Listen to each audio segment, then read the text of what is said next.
at number 1. That was Roy Orbison and Oh Pretty Woman, his single released on the Monument record label, recorded on August 1st, 1964, and released on August 15th, 1964, just 2 weeks later.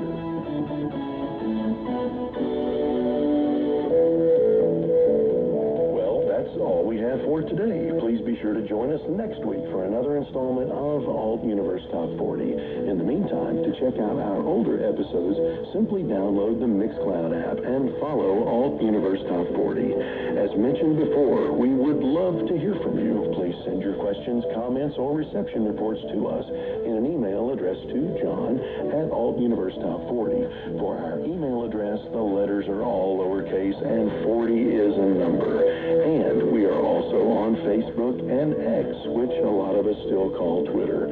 Please find and follow me, John McMullen, and Alt Universe Top 40 on both platforms. Until we meet again, keep making those good-hearted changes. From the United States of America, this is WRMI, Okeechobee, Florida, Radio Miami International. You can find out more about WRMI at our website, WRMI.net. That's WRMI.net. Visit our website and share your QSL reports. This is WRMI, Okeechobee, Florida. Now, opening the vaults on over 100 years of recorded music history. Welcome to Cruisin The Decades Global Edition. One song per decade, 100 years of music in 1 hour. Get ready to go cruising through 100 years of popular music. This is a journey through music history from someone with a rather ridiculous record collection. Here's your host for Cruisin The Decades, Brad Savage. Did I snare Brad Savage? You've dialed in on the right frequency. Here we go. 100 years of music, over a full century of music. Really, it's an exploration of history and music and culture in the popular recorded music era. Welcome to Cruisin' the Decades, episode number 136.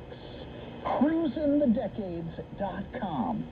I'm Brad Savage. On today's show, source material from Stax Records in 1968, a song that wasn't a big hit, but it was sampled and became one of the most iconic songs of the 1990s.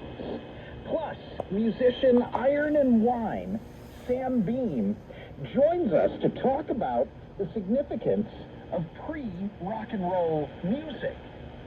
In the 1980s, a Stephen King horror movie went to the top of the hard rock charts. Nat King Cole Trio with a fine 50s selection, and some live acoustic material by the band Soul Asylum that was recorded recently here at our home base, Akron, Ohio, USA, Rubber City, the tire capital of the world. That's where our show originates, and we blasted out worldwide thanks to radio and technology. Let's go.